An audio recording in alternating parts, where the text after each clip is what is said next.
Very good morning to all my Facebook friends.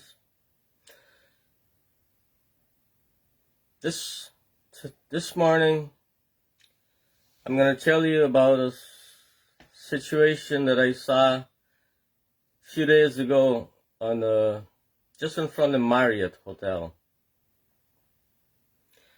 It is sad that this Guyanese. You see, what I want to tell you is about a situation where we got to understand. By the way, I'm Joseph, and this discussion is about politics, but not about politics. It's about a nation that is so divided that they've lost their soul. They don't even know they're a nation. All they see is races.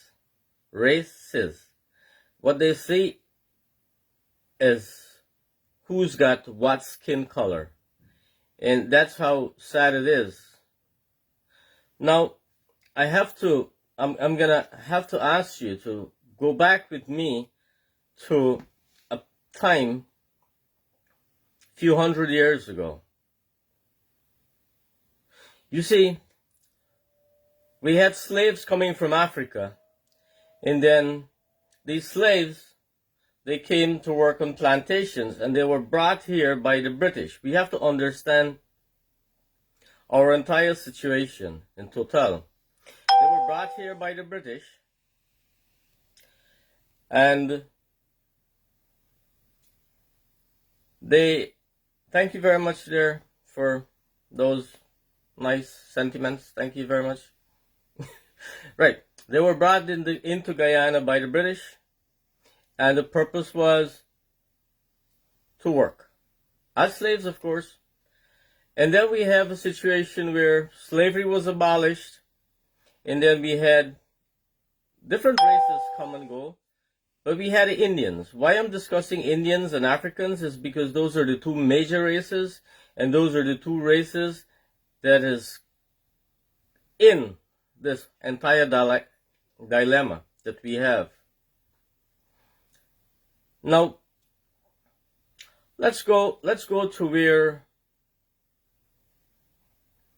after the Indians came, they served a period of indentureship. We sometimes talk about nationhood, but we don't understand what it really means. Guyana is a country, a physical place. Guyanese are a set of people from different parts of the world. We have Chinese, we have Portuguese, we have, I don't know, we have some Brits too. I'm not certain if they're still there. But we have Africans, Indians, Amerindians, whatever else we have. But we have 6 races. And a whole lot of mix-ups after that. What is important is that these 6 races became one nation. Now, it's important that we understand what is nationhood.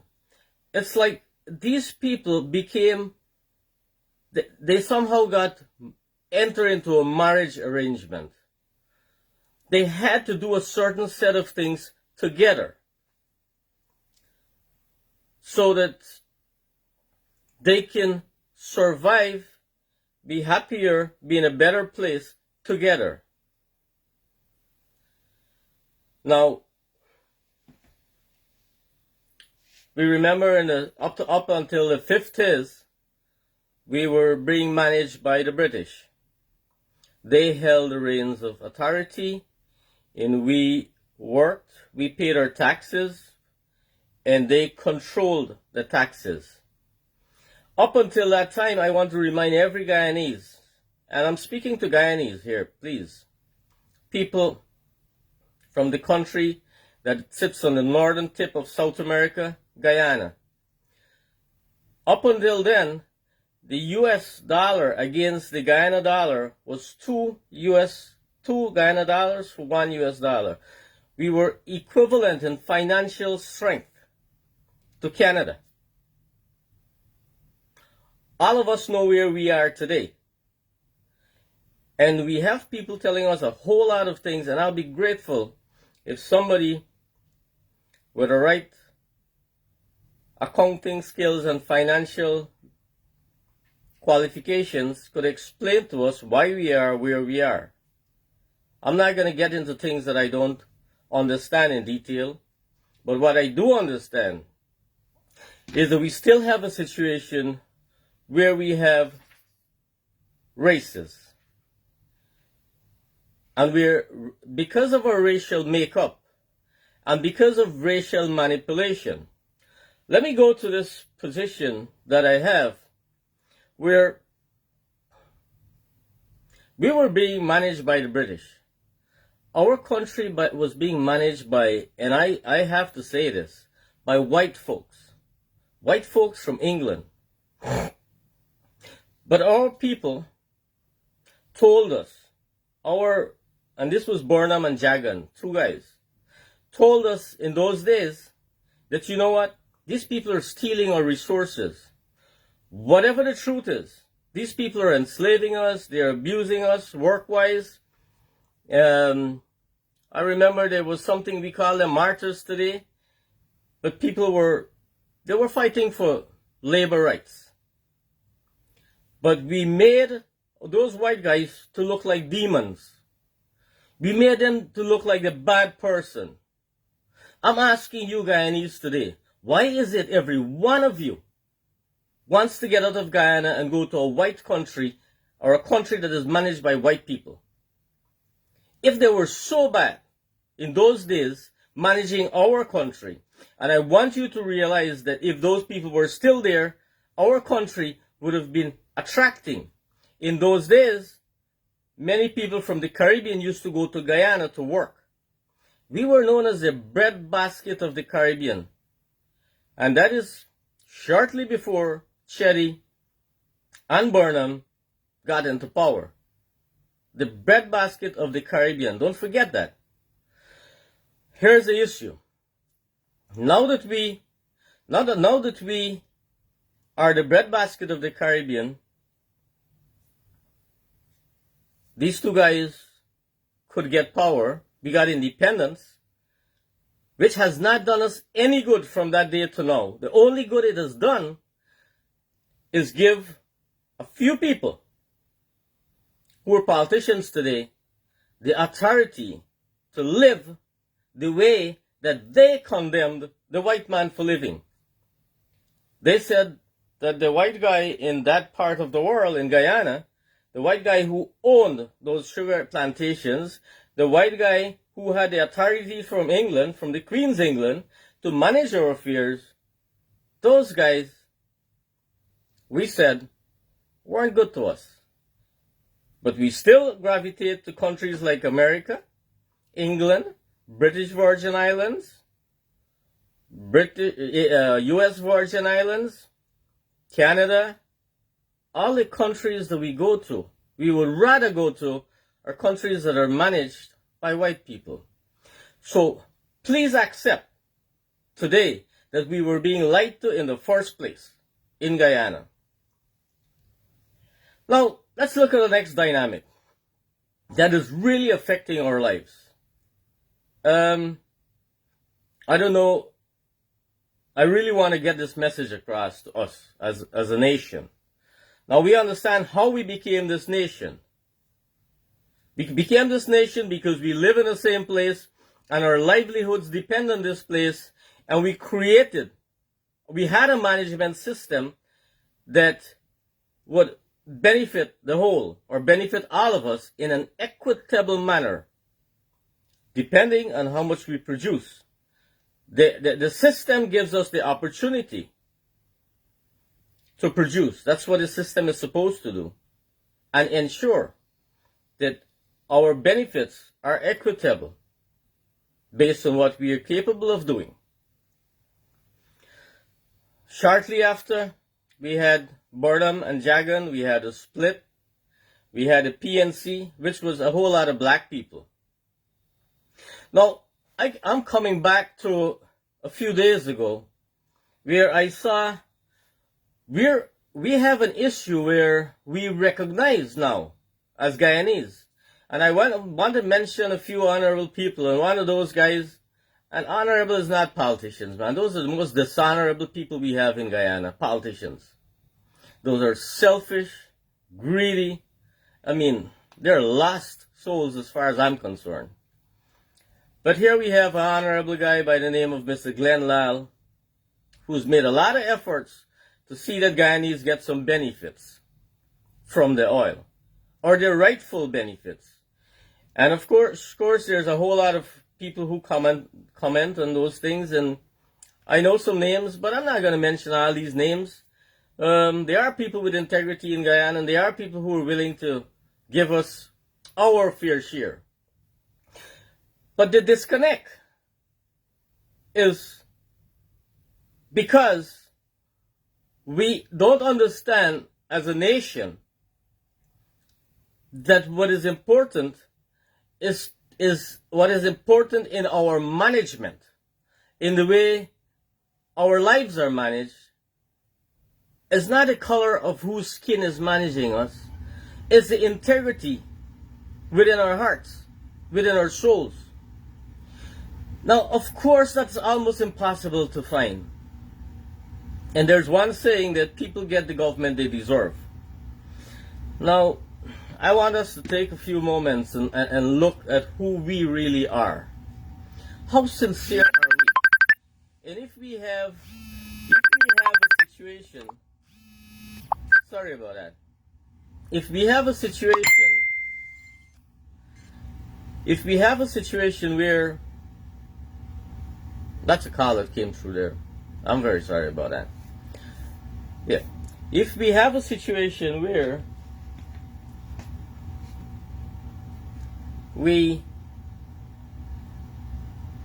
that caller really distorted my train of thought. I'm asking you guys to forgive me. And let's get back to, right, we were in Georgetown, and we saw a whole lot of people protesting oil and gas. They're saying that we are being robbed, that the contracts are messed up. I agree with them. The contracts are messed up. You ever wonder why, and I'm going to just mention this, you ever wonder why there's no PNC people there? No AFC people there? Listen, Guyana, no PPP people there? It is because, you think about it. You tell me why there's none of those people there. You think those few people there are foolish? Well, I'm telling you this. There's a whole lot of Indians all over in Guyana who knows that the present government, the current government, is robbing them blind. But they're hoping to get these handouts. And these handouts will satisfy them. I think the races are very unfair to each other. And you think, because I'm mentioning races, that it might be a bad situation. It's not a bad situation. It's a real situation. We have to be honest here. We have to be truthful. And I'm going to take you right back to the 60s and the 70s. From the breadbasket of the Caribbean, Burnham brought us to the beggar basket of the Caribbean. And you know what is so sweet about that? People of black origin or African origin still think that he's one of the greatest souls that ever lived in Guyana. How do you expect today to have Indian people supporting a cause where the Indian government is doing wrong when you as a black nation or a black race supported the evil that was? Supported Burnham in everything he did.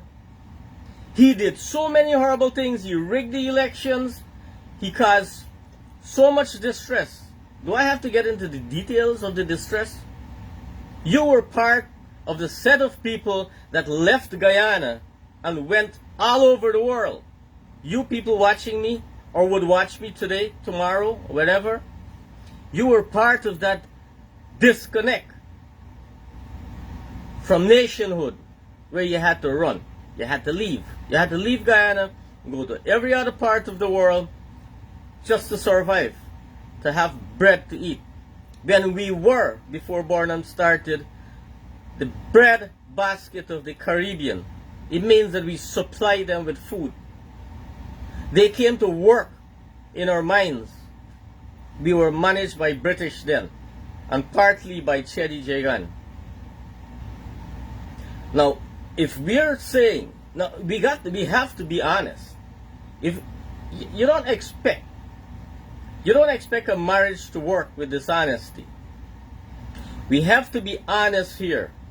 We have to understand that and I'm talking about the African race here, in Guyana, not nowhere else, in Guyana. We have to recognize that we celebrated a situation that was wrong, that was evil, that perpetuated evil, that caused us to suffer, that caused the entire nation grief. We celebrated a man that did not respect his mandate. His mandate should always be to serve the people in the people's best interest. He was there, Burnham I'm talking about, was there. But then again, how can you serve people in their best interest when you were rigging the elections? You weren't having the will of the people.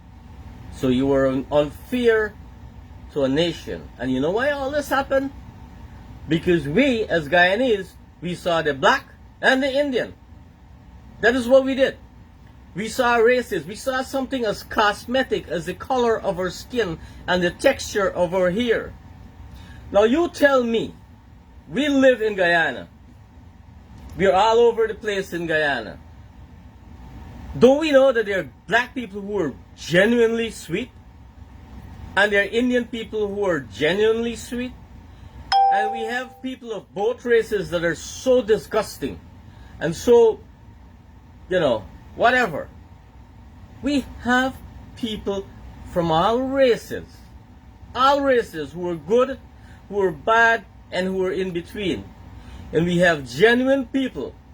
And what I'm doing here has nothing to do with me. I don't want anything from Guyana. I don't want to be in politics in Guyana. What I'm trying to do is recognize the truth about Guyana. I'm done with politics. But if we don't recognize the truth, then we're going to be stuck in that place. And I'm seeing from the 60s to today, we have been manipulated by our leaders.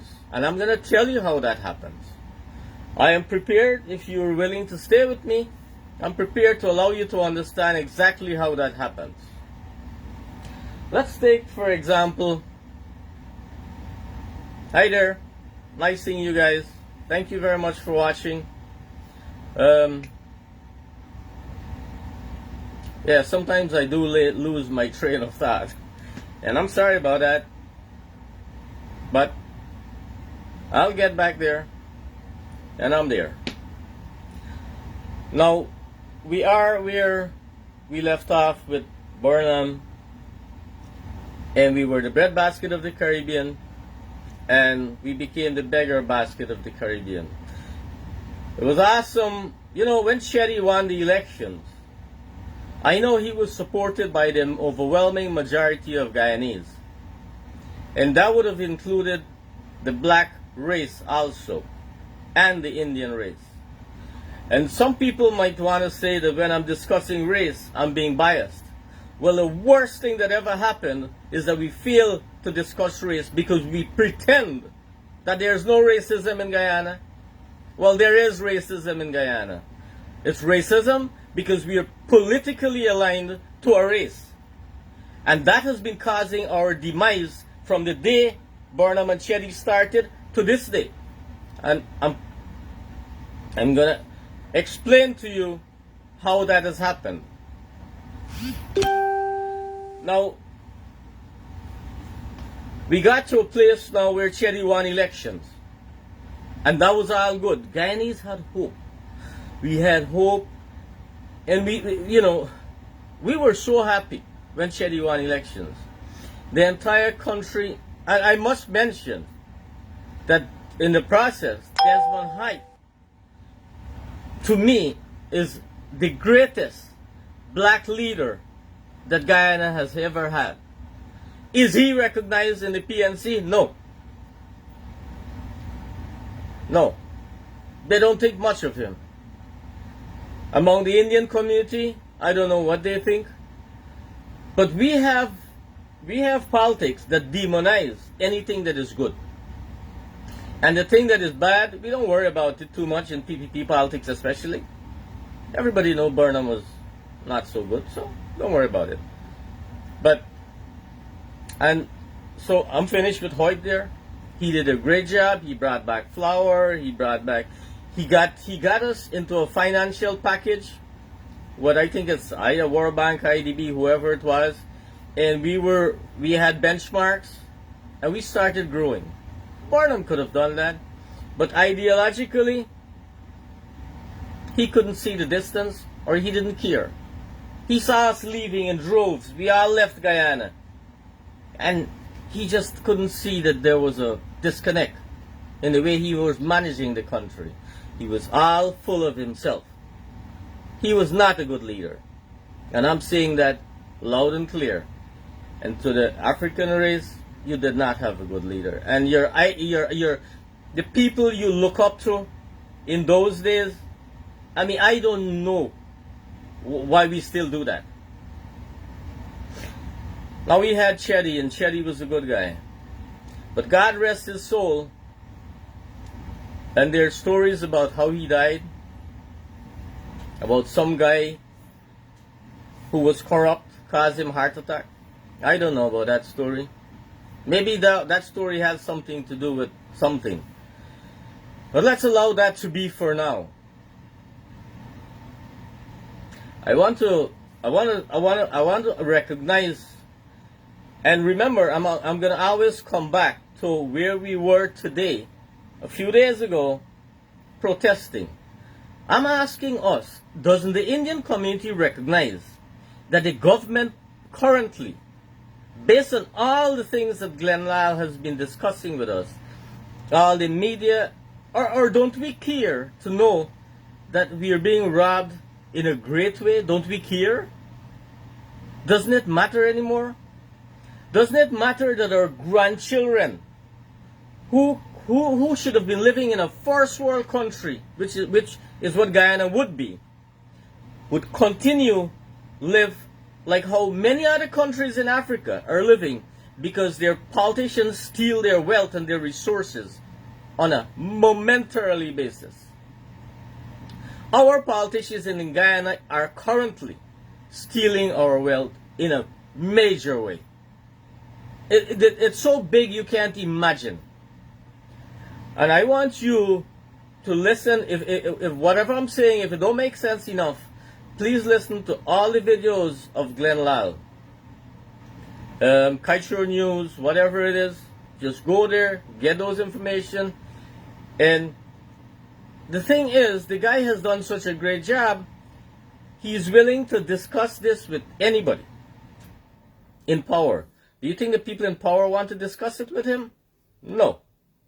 They cannot. And they will hide. Just like how during the 4 years or 3 years that Granger was in power, he hid from the nation. But that's the next story. That's a totally next story. What I'm trying to say now is that it is sad for the people that were protesting there. Because whilst they're doing a great job, I didn't see many Indians out there. You know why I didn't see many Indians? Because Indians do not want to be associated with anything that has to be an anti-Indian party. They're afraid to. They would be... And what I'm encouraging Guyanese to do now is to understand that the people of your race is not going to manage the country better for you. They're going to manage it for themselves. Let's go back to the Bhagavad Gita, for example. When Arjuna And Krishna had that discussion. And Arjuna said, those are my relatives. What did Krishna tell him? They look like you. You think they're your relatives. They're all family, right? No, they're demons. But it took a God, or a God consciousness to see those demons. I'm asking all us Guyanese today to see the real demons. To see the demons in the human being. And don't allow skin color to make that determination. There are people of black race that are extremely honorable. And there are people of Indian race that are very honorable. And honor and integrity cuts across all races. But we as a nation, we have the problem. You see, the guy, I want to explain this to you. It might be difficult to conceive at this moment. But we have a problem where we have... Sorry about that. We have a problem where we have... I need to turn my phone off when I'm doing this because this is so disgusting. You know, I mean, I'm sorry, I'm doing this on phone. Yes, I probably need to call a few people and say, hey, don't call me when I'm doing this, man. Anyways, my objective is to allow us to understand that our problem is not an Indian one or a black one. Our leaders are outsmarting us. The PNC is not protesting oil. They can't. They're in bed with the oil company. You see, it's not so much like they're in bed. Why are they in bed? Why is it that Bharat today is not doing all the things that he needs to do to ensure that Guyanese get benefits? Why? It's so simple. These people have been making deals 20 and odd years ago, since in the 60s. I'm not sure about deals that BURNAM made, but I know he mismanaged many projects. And if it was corruption or just pure incompetence, I'm not sure. And just for the record, let me mention a few of them. There was a road that was supposed to go to Oriel. It never did. The money was squandered. And maybe we're still paying those debts. There was a bicycle factory and a glass factory. Those were simple projects. I don't know if he took loans for them. I would like to think so. Those monies were squandered. The project that was nice and all perfect, it was done by a British company. As the Berbice Road. And that did what it had to do. Kanji Bridge did what it had to do. It was on the BURNAM in the 70s.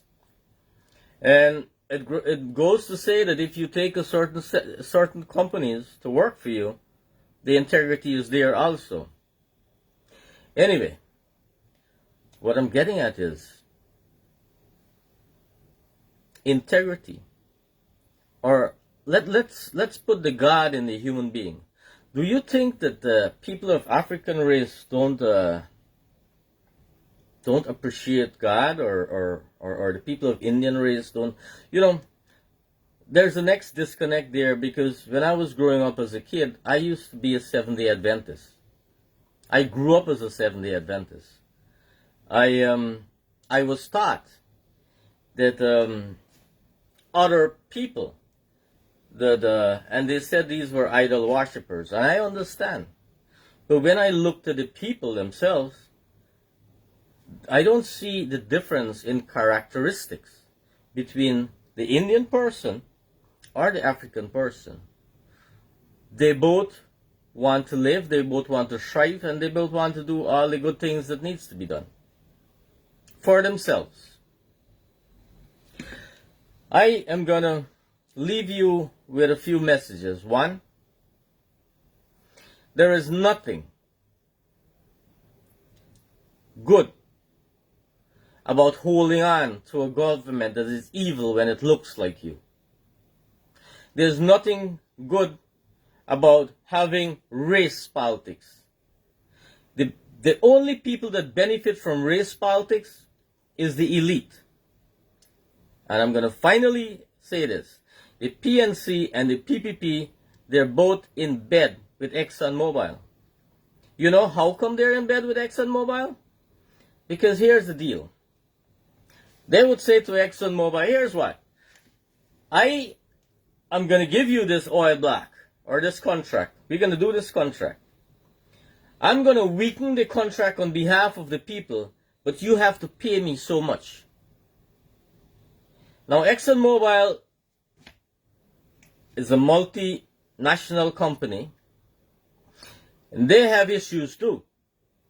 They have 10 other companies that are willing to go into Guyana and take a deal and pay these horrible politicians that we have representing us, pay them probably what they want. So, ExxonMobil will have to come to the table on the terms of the people that represent us. The people that represent us represent themselves. And both the African government, the pro-African government, and the pro-PPP government had opportunities to manage our oil resources, and they both corrupted it. They corrupted it in such a way that we are going to lose, our children are going to lose, and our grandchildren are going to lose. And I thank you guys very much for watching. Thank you very much for your thoughts. And I'm so sorry that we are still in this dilemma. It is my intention to continue this discussion, this discourse, for as long as it takes to fix it. It is not true. It is not true. It's a total untruth that integrity lies in a race. Integrity to manage our financial resources doesn't lie in a race. It lies in integrity. And we have to choose the best person regardless of which race. And I'm absolutely certain that there will be people who can represent the best interests of all Guyanese. And I don't see them in the PPP and PNC today. And thank you very much. And a very good morning to all you guys. And by the way, if you want to see more of my videos from time to time, you may subscribe to Voices Guyana. And more of what I'm saying is because I work with the government, I work for the government, I work with as a contractor in the government. I know what I'm saying. I'm not having this discourse because I grew up like yesterday.